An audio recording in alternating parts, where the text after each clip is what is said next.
zamanları, gözlerime baka baka anlattığım yalanları hatırla. Bitmeyecek bir sevdaya yelken açmıştık, sense bir başkasının dalgasına boğuldun, unutma. Şimdi çıkıp geldin, ne diye bekliyorsun? Aynı yalanları konuşup aynı sürüyü gidiyorsun da beni mi yokluyorsun? Söyle, yer miyim bu kahpeli?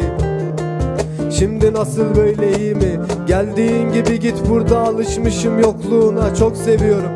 Eğer duymak istediğin buysa anlatayım, kimselere anlatmadım olanları. Şimdi git de kafam açılmasın.